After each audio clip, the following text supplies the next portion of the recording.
Bonsoir, merci d'être venu nous. Merci. Merci beaucoup. Ce soir, on va parler sur le livre que M. Brun va présenter. Il a participé dessus. Et malheureusement, il y a eu des problèmes de métro. Il y a eu des problèmes de quartier qui est un peu... Et nous sommes un peu moins nombreux. Mais ça serait une meilleure réunion, je crois. On pourra échanger, parler, comme d'habitude. Vous connaissez très bien la règle. Je connais la maison même. Là, bon, c'est évident, c'est évident. Voilà. On considérait même que c'est comme des piliers. Donc, pourquoi le livre? Oui. C'est quoi le livre? C'est quoi? Pourquoi? Oui. Échange. Ouais, bon. Merci. Bonsoir, merci. Oui, pourquoi le livre? Alors, curieusement, ce n'est pas une... Pour une fois, c'est l'éditeur qui a eu cette belle idée. Ce n'est pas l'auteur, pas les auteurs. C'est l'éditrice et la fondatrice des éditions d'Iconoclaste qui a eu envie de faire quelque chose à propos du soulèvement né de la mort de Marsa Amini il y a 1 an et quelques mois, et qui a décidé donc de faire quelque chose. Et comme la maison n'a pas, les Iconoclastes, qui est une jeune maison, et qui n'a pas d'expérience, notamment en bande dessinée, mais qui avait l'envie de se lancer quand même dans la bande dessinée, a dit pourquoi pas une bande dessinée. Et quand on parle bande dessinée, quand on parle Iran, bien évidemment, le premier nom qui vient à l'esprit, c'est Marjane Satrapi, et qu'elle connaissait par ailleurs un peu. Et donc Sophie de Sivry, puisque c'est le nom de l'éditrice, qui malheureusement nous a quittés au début de l'été dernier, à cause de la maladie, donc a contacté Marjane, et Marjane donc a eu l'idée de faire cette bande dessinée en réunissant un panel de BDistes, j'aime pas beaucoup le mot, mais enfin c'est celui qu'on emploie, je vais employer plutôt le mot de dessinateurs du monde entier, pour ne pas avoir seulement une vision trop monocentrée. Alors évidemment, il y a des Iraniens, heureusement. Ça serait bête de faire une BD sur l'Iran sans des Iraniens, y compris une auteure qui vit en Iran et qui sera donc sous pseudonyme. Et puis, des dessinateurs parmi les plus connus du monde entier, notamment merveilleux espagnol, italien, américain, français bien évidemment.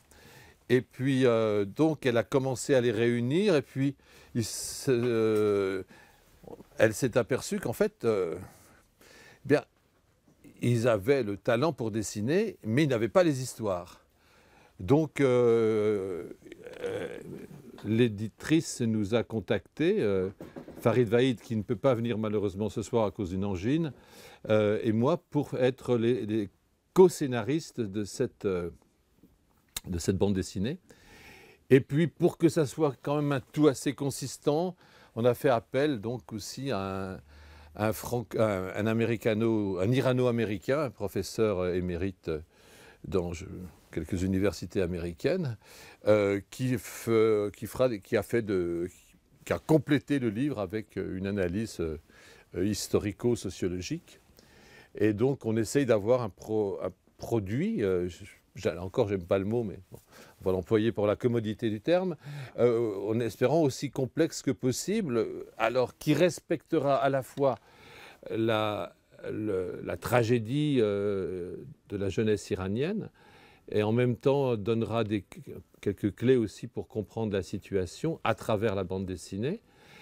Et puis, si possible aussi, d'amuser un petit peu, même si les événements sont dramatiques, d'amuser un petit peu les lecteurs, ce que personnellement, en tant que scénariste, je me suis employé à faire avec le chapitre sur on ne dit pas chapitre pour une bande dessinée, on dit séquence, voilà, avec la séquence sur la censure. En Iran, qui est source toujours évidemment de désespoir pour bien des auteurs, des écrivains, des journalistes et autres, mais qui est quand même parfois, elle est tellement poussée jusqu'à un certain point qu'elle peut faire rire également. rire jaune si vous voulez, mais rire quand même. Donc c'est au total 17 dessinateurs et deux co-scénaristes, donc Farid Vaïd et moi-même, qui avons essayé de faire ce projet, que nous l'avons fait en très peu de temps, parce qu'il fallait essayer à tout prix que cette BD, qui quand même a un message politique, moi je ne fais pas de politique, mais le projet est quand même politique, s'inscrit du moins dans un dessin politique, si vous voulez, qui est de rendre compte de cet événement. Et donc il fallait qu'il sorte pour la date anniversaire de la mort de Marsa, donc, qui est donc sorti juste quelques jours avant le premier anniversaire. Et donc le pari a été tenu un peu à marche forcée, puisque nous avons commencé assez tardivement. Et donc cette bande dessinée passe en revue non seulement les événements, si vous voulez, pourquoi la mort de cette jeune femme, comment nous l'avons appris, quelle est l'origine du slogan aussi, parce que femme, vie, liberté, aujourd'hui, c'est quelque chose qui s'impose. On l'a entendu, décliné sous bien des formes. C'est pas le seul livre qui porte ce nom d'ailleurs, donc Femme, vie, liberté, oui, mais d'où vient le slogan par exemple? C'est une des questions qu'on s'est posées, on a essayé d'y répondre, parce qu'on verra que ce slogan n'est pas du tout d'origine iranienne, même s'il a été scandé des millions de fois dans les rues, un peu partout, et même en Europe, qui vient en fait du Kurdistan. Donc tout ça, on a essayé de le raconter à travers la BD. Moi, je me suis attaché à raconter comment se déroule une manifestation en Iran aujourd'hui, parce qu'on a toujours l'impression qu'une manifestation, se déroule... on a l'impression que les manifestations se déroulent comme dans tous les pays du monde. Mais non, pas du tout. En Iran, une manifestation, c'est pas du tout de cette façon-ci. C'est pas comme en France, vous ne faites pas une déclaration avant, je vais manifester. C'est beaucoup plus spontané, en même temps beaucoup plus terrible pour les manifestants. Comment fait-on pour organiser une manifestation dans un pays où les manifestations sont interdites? Comment ça se passe? Voilà. Alors, en fait, on s'aperçoit, je me suis fondé, donc j'ai envoyé par l'intermédiaire d'une Iranienne qui connaissait les manifestants. Donc j'ai envoyé un certain nombre de questionnaires, j'ai eu des réponses, et à partir de ces questionnaires, j'ai reconstitué comment se déroule une manifestation. C'est-à-dire qu'en fait, c'est toujours... intéressant ça m'a beaucoup intéressé de l'apprendre, c'est qu'en fait, on ne sait pas quand est-ce qu'il y aura une manifestation. On a envie de manifester, hein, on se promène un peu dans la rue en sentant un petit peu, tiens, peut-être qu'aujourd'hui, vers telle heure, tel endroit, peut-être qu'il se passera quelque chose. Alors peut-être qu'il ne se passe rien, peut-être qu'il se passe effectivement quelque chose. Et c'est comme ça qu'une manifestation, alors on essaye de regarder ce qu'il y a autour de vous. On n'y va évidemment pas tout seul, on y va avec des copains, des copines. Et puis, copains, copines, voilà, on en rencontre d'autres, on essaye de voir s'il n'y a pas trop de jassous, c'est-à-dire des espions autour de nous. Et puis, à un moment donné, quand on est une dizaine, une quinzaine, une vingtaine, ce ne sont jamais des manifestations très nombreuses, brutalement, quelqu'un se met à crier « Mort au dictateur !» Et on peut dire qu'à ce moment-là, la manifestation commence, puisque le slogan est immédiatement repris par tous ceux qui ont l'intention de manifester. Et le cri donc se multiplie, mort au dictateur, et immédiatement la répression commence. Et alors en France, on a l'habitude de manifester pendant des heures. En Iran, manifester pendant 15 minutes, c'est déjà, ou une demi-heure maximum, c'est déjà considéré comme un succès. Les forces de répression étant à ce point nombreuses, variées, prenant de multiples formes, que 15 minutes, d'après les témoignages que j'ai, hein, c'est pas moi qui le dit, mais ce sont eux, ils disent que 15 minutes, c'est déjà bien de tenir 15 minutes. Évidemment, il y a des policiers qui arrivent de partout, les gaz lacrymogènes, les matraques, enfin, etc. Et c'est après tout l'enjeu, c'est la fuite, c'est fuir. Et donc, j'explique un petit peu aussi comment on doit être habillé pour courir plus vite, etc. Tout ça grâce à la BD. Alors, pourquoi la BD? C'est simplement parce que bon, les journalistes iraniens ne peuvent pas rendre compte vraiment de la situation, et pour cause. Et les journalistes étrangers n'ont pas de visa. Et donc, la BD est un merveilleux moyen pour reconstituer des événements qui ne peuvent pas être rendus compte par les médias habituels. Et donc, la BD permet de combler des blancs, par exemple, d'interpréter des choses. Alors, on n'est pas dans la vérité historique, évidemment, mais on a essayé de s'en approcher le plus possible, et on a essayé qu'il n'y ait pas de contre-vérité. Moi, tous mes scénarios ont été regardés par Vahid. Vahid, donc je vais le présenter, qui est un Iranien politologue, politiste, on dit plutôt maintenant, qui travaille pour un institut de recherche, mais qui n'a rien à voir avec l'Iran par ailleurs, mais qui est aussi responsable de l'information sur l'Iran à la Fondation Jean Jaurès. Alors, il a revu tous mes scénarios, j'ai vu les siens. On a échangé, on a corrigé au fur et à mesure. On se réunissait chaque mercredi, on essayait d'avoir une idée à apporter. Et brutalement, on a eu plein d'idées. On en a eu trop, finalement. Et donc, on a traité des manifestations, de la censure, de comment le pouvoir fonctionne en Iran. On a parlé, évidemment, des terribles exécutions de l'hiver dernier. Et on a parlé de la prison d'Evin. On a parlé également de cette chanson, Baroye. On en a refait l'historique, on a raconté, on a illustré chaque phrase de la chanson. Donc on a essayé de couvrir autant de champs que possible. Et puis, alors il y a aussi deux, trois bandes dessinées, deux, trois séquences sur la vie culturelle en Iran, sur la vie au sein des familles, et puis les problèmes, par exemple, d'une jeune femme aujourd'hui en Iran qui veut vivre de façon indépendante. Comment fait-elle si elle ne veut pas si elle ne veut pas se marier, si elle ne veut pas, si elle veut être libre, si elle veut faire du jogging, de la bicyclette ou que sais-je. On s'est mis, donc ça c'est plutôt Farid qui s'est mis dans sa peau.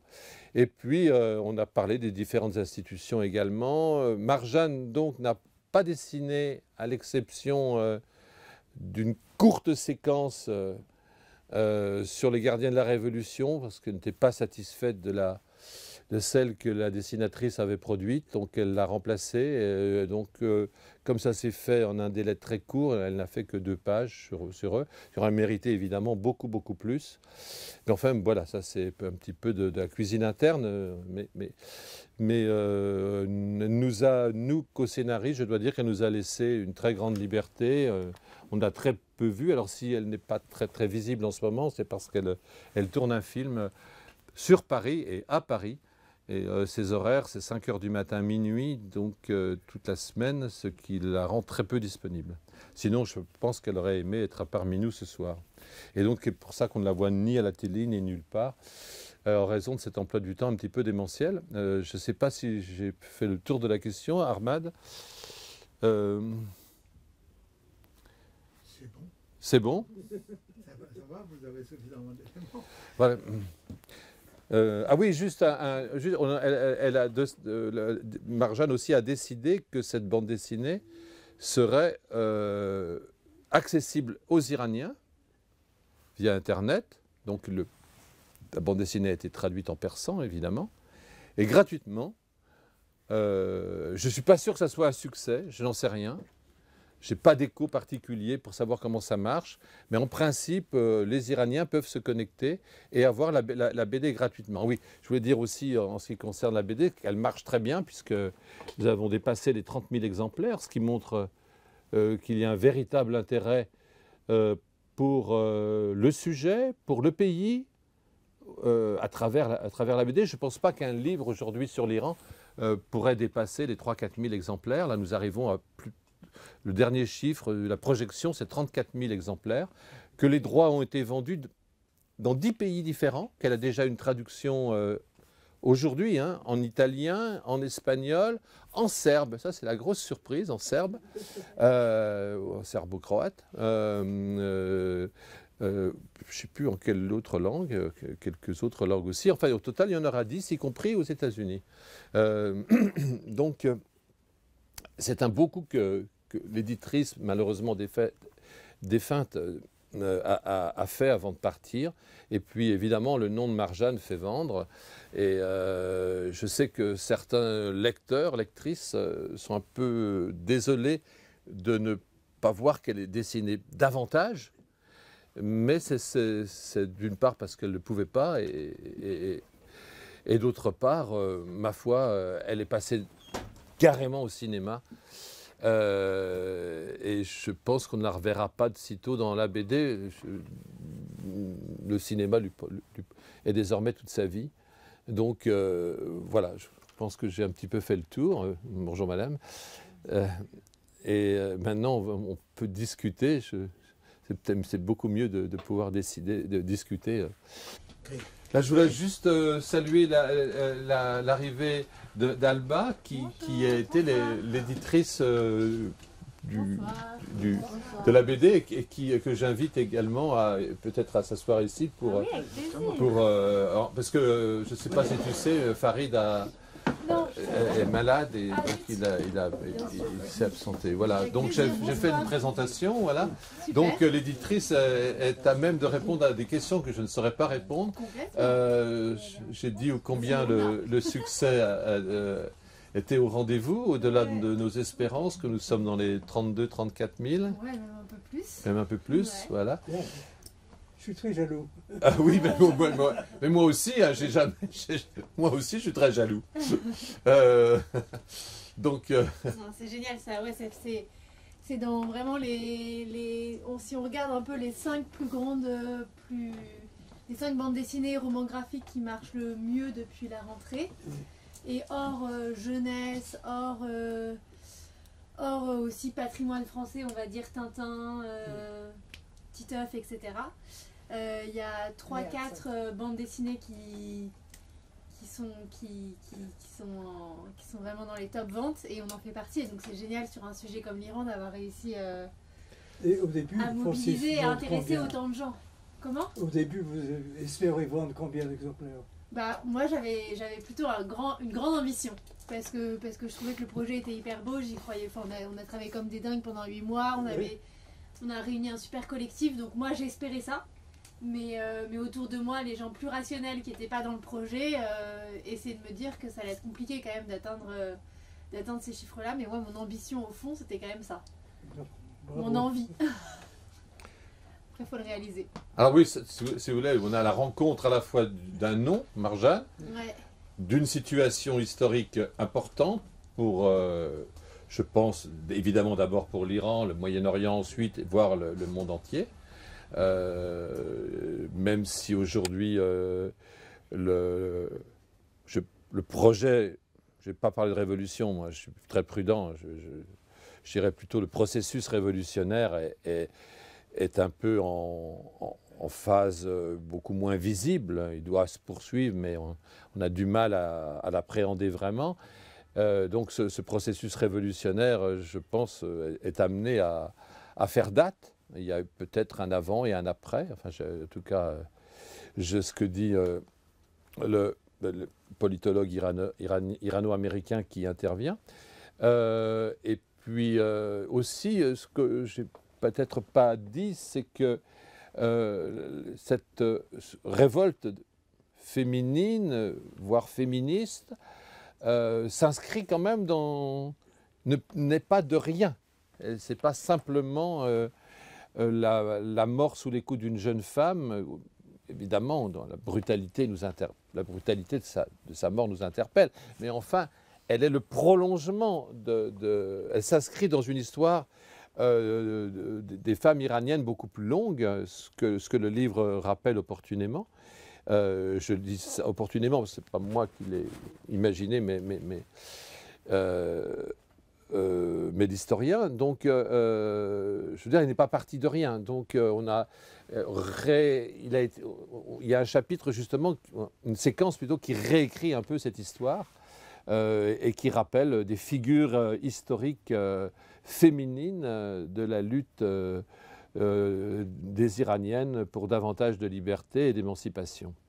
Donc, le projet se veut assez global. Alors, évidemment, on ne va pas pouvoir tout couvrir, hein, c'est pas possible. Il manque des tas de chapitres, hein, c'est évidemment, mais on ne peut pas non plus faire un livre qui est déjà consistant, l'épaissir encore, ce qui fait augmenter encore le prix. Et on a voulu quand même qu'il ne soit pas trop cher pour qu'il soit, disons, au maximum accessible.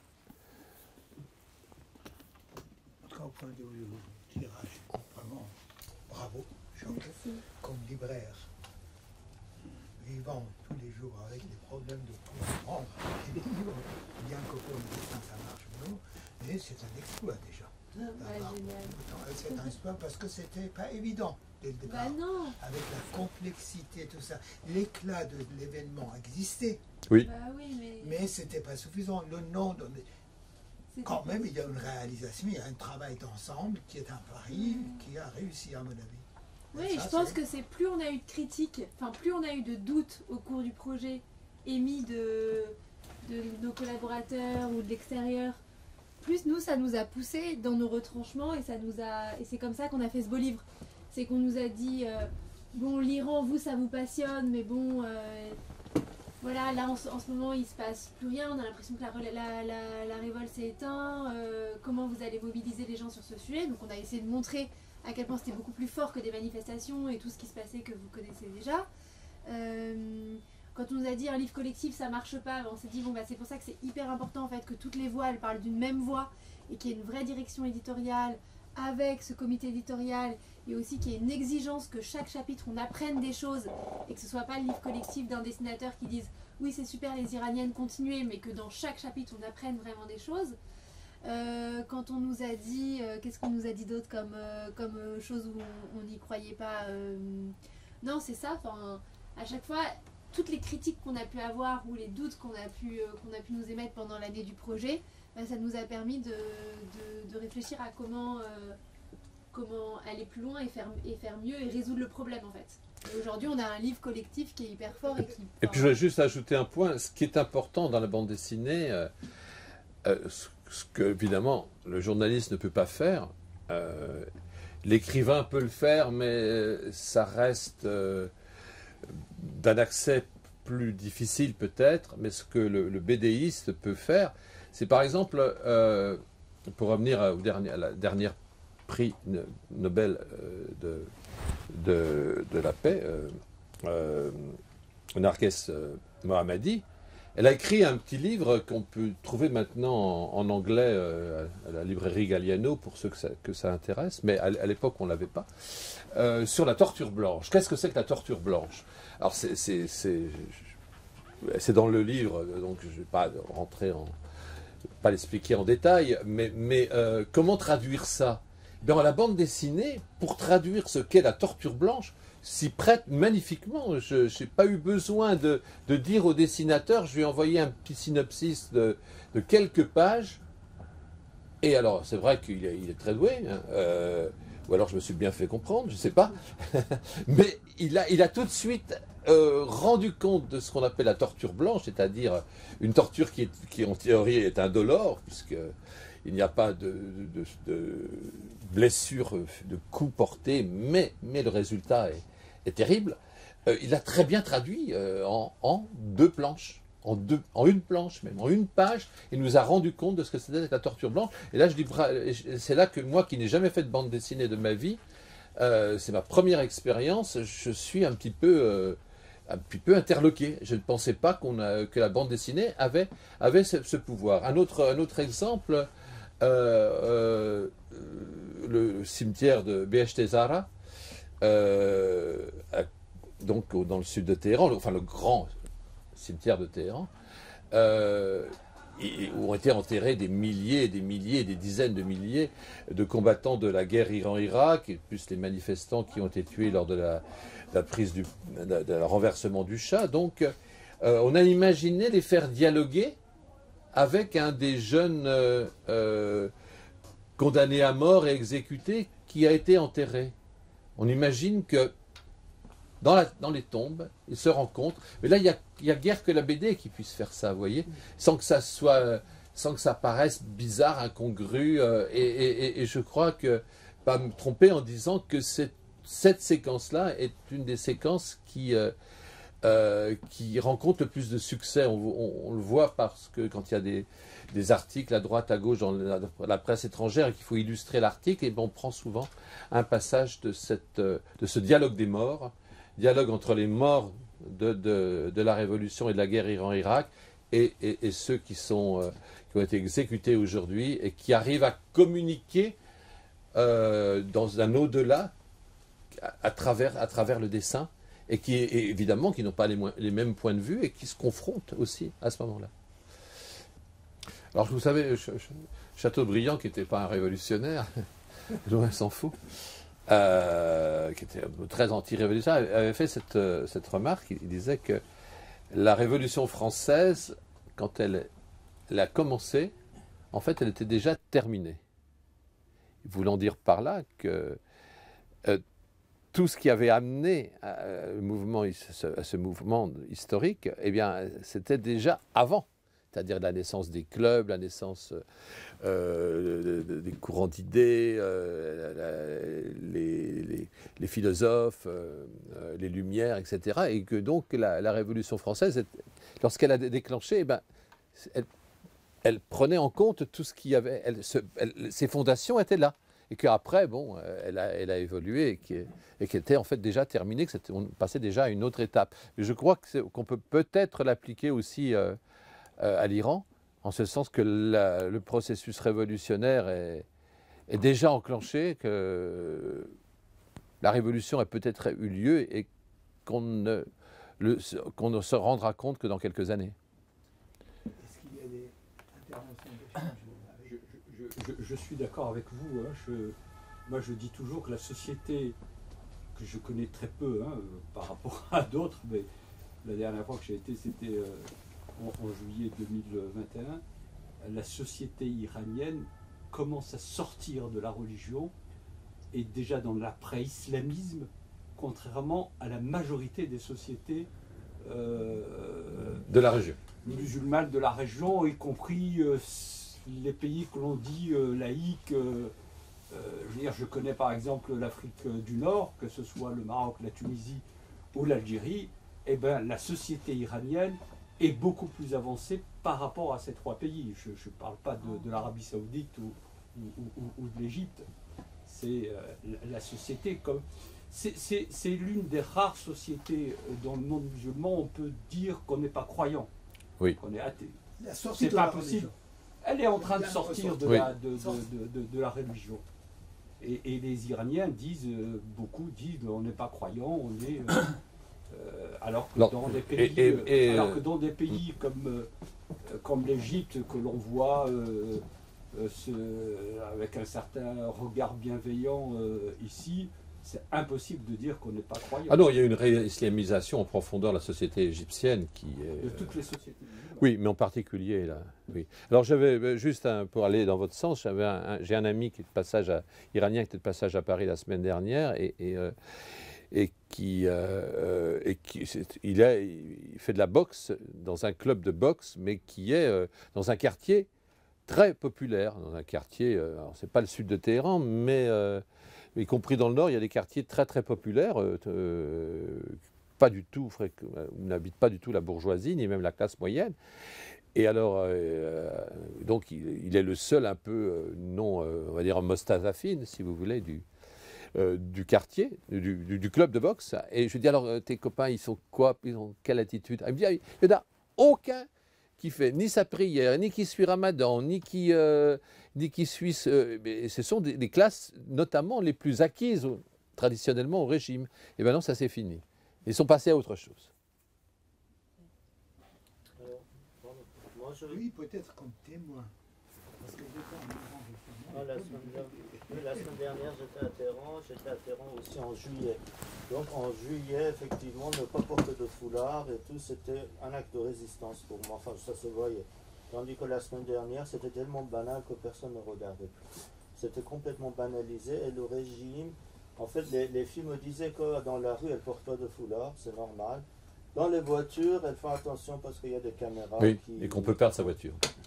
Voilà, on peut d'ailleurs, j'ai raconté à M. Salamatin, une amie à ma soeur, la police, elle avait reçu plusieurs avertissements et la police les a arrêtés. Elle était avec son mari en disant qu'on doit arrêter votre voiture.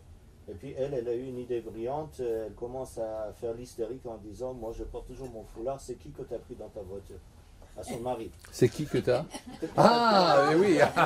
Elle commence à faire l'hystérique et le policier dit non, non, madame, ne vous inquiétez pas, on a dû se tromper sur l'immatriculation. Joli. Joli.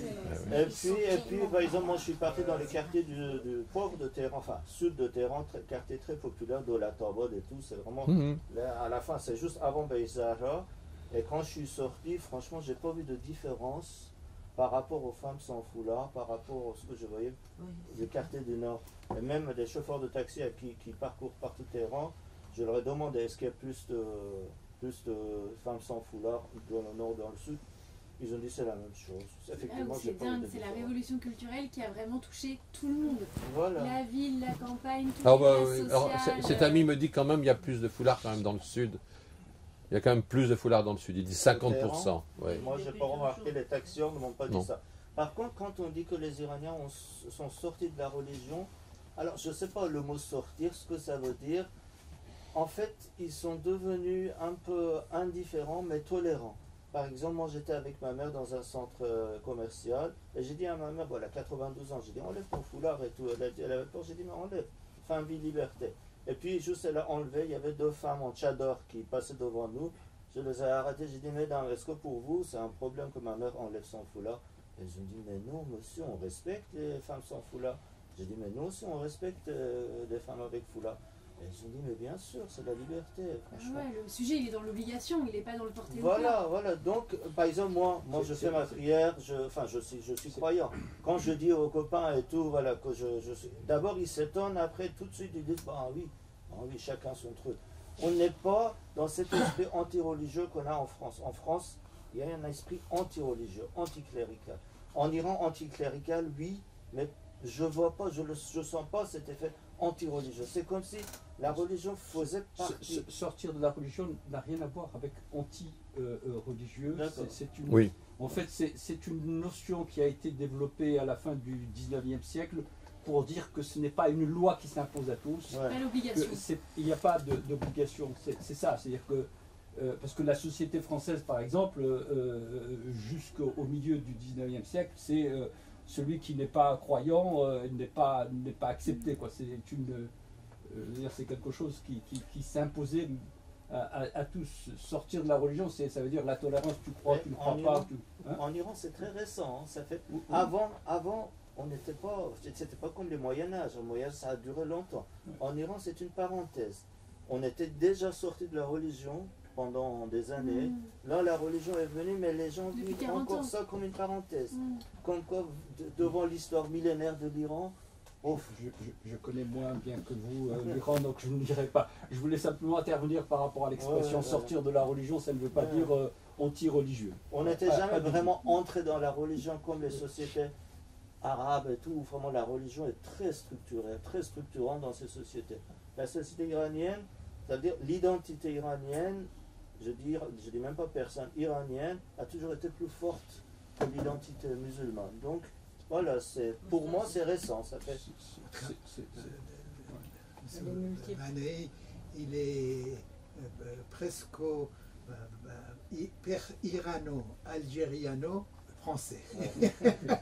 C'est pour ça qu'il fait la comparaison. Et s'il y a d'autres interventions, Moi, j'ai juste une question. Vous avez dit que notre Envie Liberté n'est pas venu d'Iran, mais de Kurdistan. Qu'est-ce que vous voulez dire par là? C'est-à-dire que la première fois où on a entendu le slogan, c'était lors d'une réunion d'une organisation féminine kurde en Turquie. En Turquie, hein. Oui. Au Kurdistan turc. où quelqu'un, le slogan est apparu. Après, on le retrouve, ce slogan, on le retrouve au Rojava, chez les... Öcalan, qui a eu l'intelligence Oui, de prendre l'importance de ça dans les manifestations en Turquie. On a dit, Öcalan a compris tout de suite que C'est c'était 4 pages important. qui racontent Et ça. après, il a... et après on l'a retrouvé, voilà, on l'a retrouvé au Rojava, donc au Kurdistan d'Irak. Politisé, c'était Öcalan. Ouais. Après, en Iran, c'est la société qui l'a accueilli comme ça. Alors il est passé par le Kurdistan d'Iran, après. Oui. Voilà, Kurdistan Là, d'Irak. ça, c'est la vie de Mahsa. Mahsa, du fait même qu'il était d'origine. Oui, bien sûr. Mais l'événement est éclaté à Téhéran devant une station de métro. Non mais bien sûr, non mais il n'y a pas forcément de lien entre le fait que Massa était kurde et le Bien fait sûr que le qu'il a groupe que lié. C'est le... devenu, Bien sûr qu'il a c'est lié. approprié Il y a par un tout lien. le monde. Oui, bien sûr. Ça n'a plus- Allez-y. D'accord, mais comme a dit M. Salamatian, c'est l'évolution de tout un mouvement, l'Iran. ça ne se limite pas à une personne. Non, mais elle n'a pas été battue. Elle n'a pas été battue parce qu'elle était kurde. Elle a été battue parce qu'elle ne portait pas de voile. Le hasard a voulu qu'elle soit kurde, si vous voulez. Hein, mais Alors, brièvement, je m'inscris un peu en contre-courant parce que ça fait des années que je n'ai plus été en Iran. Et chaque fois que je parlais aux personnes qui, comme monsieur, rentraient d'Iran, et on me parlait d'Iran en mesure de tchador, de foulard qui avançait ou arrêtait sur la tête. Non? Tu sais, j'en ai vu qui montraient 2 cm de cheveux, j'en ai vu qui en montraient 3, et puis tout d'un coup d'autres qui n'en montraient pas du tout. Alors, j'ai toujours eu un peu le sentiment qu'on mesurait le développement du pays en centimètres de foulard. Ce qui m'a toujours un peu choqué et j'ai trouvé que ça méritait quelque chose de plus, ce pays. Et maintenant, encore une fois, je me rends compte qu'on se fait un peu trop d'illusions. D'abord, on appelle ce à quoi on a assisté une révolution. Est-ce vraiment une révolution? j'ai employé moi le processus révolutionnaire, hein, pas Voilà, révolution. mais est-ce que le mot révolution ne demande pas autre chose, ne demande pas des changements dans la société qui ne se traduisent pas en centimètres de cheveux? Est-ce que vraiment quelque chose a changé? Mais on Et n'en là, est plus là monsieur, maintenant, on n'en est plus Ouais, là. c'est bien plus On que n'est des on est plus centimètres là. de cheveux qui C'est se perdent. Chador ou pas de Chador, c'est plus de 3 ou 4 Mais oui, centimètres. mais Même pas ça, c'est mesurons beaucoup plus même large que ça, en comme mètres foulard. de tissu. Mais est-ce que C'est beaucoup quelque plus large chose que a foulard. changé? Et lorsqu'on regarde ce slogan-là, dont justement vous avez rappelé l'origine, est-ce que quelque chose ne vous choque pas? Est-ce que quelque chose ne vous choque pas du fait qu'on ne parle que de liberté et jamais de démocratie? Parce que si je me base sur mes critères classiques, pour meilleure traduction de la démocratie, je trouve Tocqueville. La démocratie, c'est le respect des droits de l'opposant. La démocratie, le respect des droits de minorité. La démocratie n'est pas la manifestation de la volonté populaire. Ça, c'est Tocqueville. Je dis Tocqueville parce que c'est un aristocrate qui dit tout à ça. fait. L'essence de Tocqueville par rapport aux autres, C'est les droits C'est- d'opposition. droit d'opposition, le système d'équilibre. C'est Voltaire, ensuite C'est- Tocqueville. Alors, je dirais que le mot révolution en France est rentré, en Iran est rentré avec la révolution française.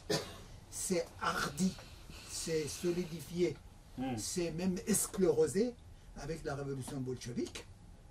La mission de transformation du ciel et de la terre que portait jusqu'à là la religion et l'imam caché a été porté par les nouveaux croyants.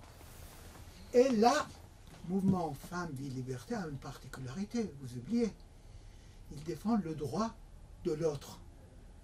Les femmes, quand je dis ça passe dans la famille des femmes de Mollah, hein, ne regardez pas les femmes qui sont employées, qui touchent de l'argent, et d'ailleurs, une fois, qui gardent les filles pour la première fois dans la société patriarcale.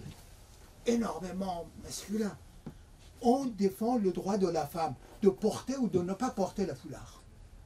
C'est exactement comme la minorité. On commence en Iran même de respecter quelqu'un. Quelqu'un a le droit d'être contre-révolutionnaire. Quelqu'un a le droit d'être athée. Ça, c'est beaucoup. D'être contre-révolutionnaire? Pour le pouvoir, non, mais dans la société, oui. Mais est-ce que le Conseil des experts va tenir compte de ça à la prochaine élection présidentielle? Le Conseil des experts ne le permet pas de participer aux élections, mais je te le garantis pour la première fois dans ma vie, j'ai la conviction que si demain il y a une élection en Iran, hein, où la fille de Talleyrand dans le temps, il faisait une interprétation à l'ambiguïté pour dire dans la constitution de Mullah, c'est marqué que le président de la République devrait être un masculin, rajol. Ouais. Un rajol, machin. Et la fille de Talleyrand, il faisait tous les efforts que dire rajol, c'est par le race, c'est pas par son sexe, tout ça. Même je dis que si demain le Conseil des gardiens, pour différentes raisons d'opportunisme, est obligé de faire une interprétation, donc de dire une femme aussi pour courir une élection. Majorité du Parlement iranien sera féminin, le président de la République iranienne sera une femme. Je suis prêt à parier avec n'importe qui et de faire une analyse de détail. Mais si le Majlis a fait une loi en réinstituant la police des mœurs, ce même Majlis, ou je me trompe, c'est bien ça? Ce Majlis, écoute, nous sommes habitués depuis la révolution constitutionnelle de 1906, oui, avec des majlis dont les majorités sont formées par la volonté de pouvoir. Ouais. S'il y avait véritablement, depuis la révolution de 1906, et t'en sais quelque chose, le rapport de force tel qui imposait le respect de minorités, on ne serait pas là. Je voudrais, je parle sous le contrôle de ceux qui connaissent mieux la situation que moi. Le mouvement en Iran n'est pas exclusivement féminin. Même s'il a démarré, c'est pas exclusivement sur le voile. Oui, mais il y a des manifestations qui contestent. C'est un mouvement politique. La valeur du mouvement. C'est un mouvement politique. En question il y a des hommes et des femmes qui manifestent. Ils manifestent pour l'égalité homme-femme. Ils manifestent contre le régime dictatorial. Ils disent à mort Khomeini, donc ils manifestent pour l'environnement même. Pour la démocratie. Pour l'environnement. Ils demandent la démocratie. Et le croyant est troublé. Ils ne demandent pas la démocratie. Et d'ailleurs, l'origine de ce slogan en dit beaucoup. C'est un slogan kurde de Turquie, de gens qui demandaient la liberté par rapport au pouvoir turc.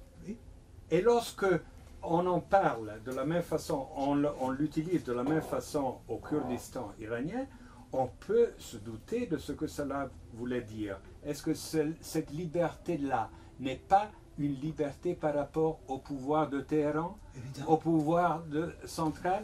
Alors, vous comprenez ce que cela signifie. On ne joue pas avec les mots. On n'utilise pas démocratie, on utilise trop facilement liberté, mais est-ce que la liberté, c'est vraiment celle que nous entendons, nous, de crier dans la rue? Pas pour 15 minutes, mais en espérant pouvoir élire quelqu'un qui nous représente? Alors je suis...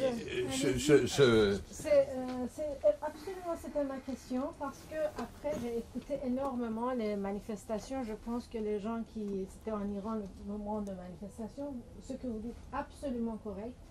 Le slogan Femme et liberté, c'était pas aussi, ça devient très médiatisé en France, mais c'était pas aussi répété en Iran comme mort du dictateur. Le premier slogan dans toute la manifestation, c'est pas la femme et liberté, pas du tout. Même pendant des jours, c'était troisième, quatrième. C'était mort du dictateur, d'abord, pour démocratie. Vous écoutez toutes les manifestations, vous pouvez regarder toutes les... Pardon, toutes les manifestations. Toutes les manifestations, c'est Maïk Bar dictateur. Ça commence avec Maïk Bar dictateur, même on dit Zahra. Oui. Après le deuxième, troisième, c'est femme de liberté. Oui. Peut-être ça termine avec ça. Vous pouvez regarder parce que ce que je dis, J'ai fait vraiment regarder à 2 mois, ça veut dire que c'était déjà terminé les manifestations. Mais dans les fenêtres, à la fin de soir, on criait même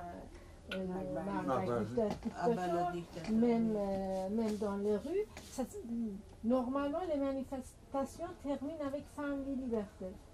C'est pas le slogan dominant dans les manifestations. Puis un slogan obéit à des règles quand même. Regardez comment la composition du femme, vie, liberté. Vous avez des syllabes qui se reviennent, si vous voulez. Ça ne rime pas tout à fait, mais quand même, il y a une sorte de traduction. Alors poétique, le mot est trop fort, mais il y a quelque chose qui fait que faut que ça sonne. Je ne suis pas sûr que le mot démocratie réponde aux injonctions d'un slogan. En tout cas, ce qui est super important, c'est vraiment de revenir sur le fait que c'est pas du tout qu'une question de voile et qu'une question de femmes. C'est beaucoup plus large que ça.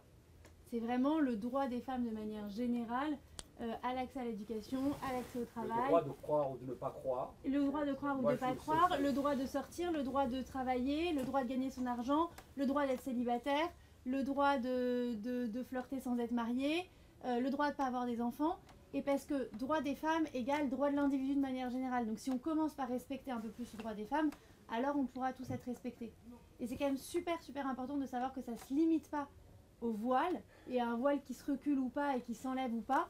Ça a été le symbole du début, mais que c'est beaucoup plus large que ça, et que la révolution, la transformation de la société, elle est bien plus au-delà du voile, en fait.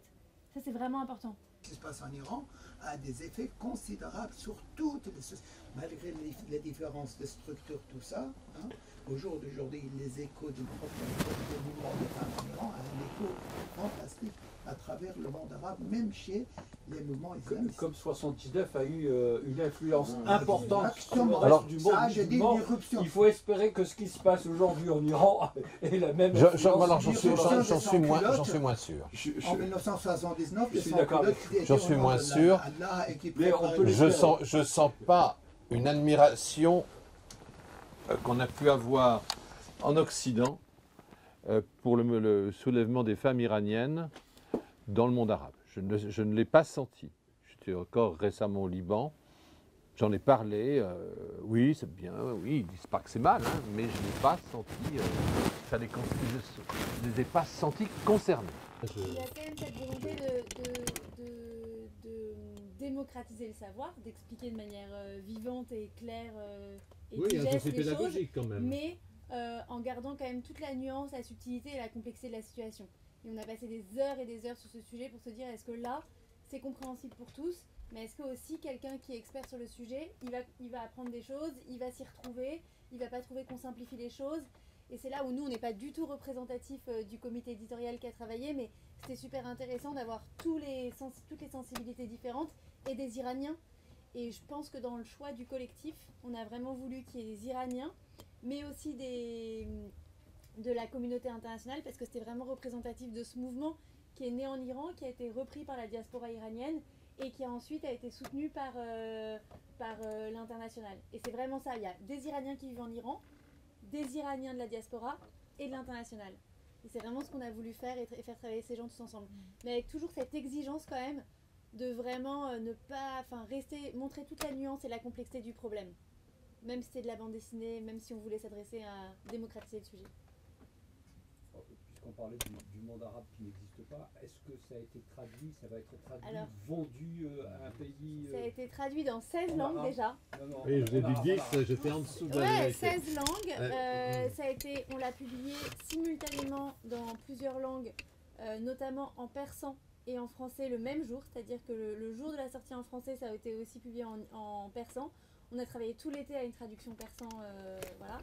Sinon, les pays qui l'ont vraiment, donc ça c'était gratuitement pour le persan en ligne diffusé, mais je crois que vous en avez parlé.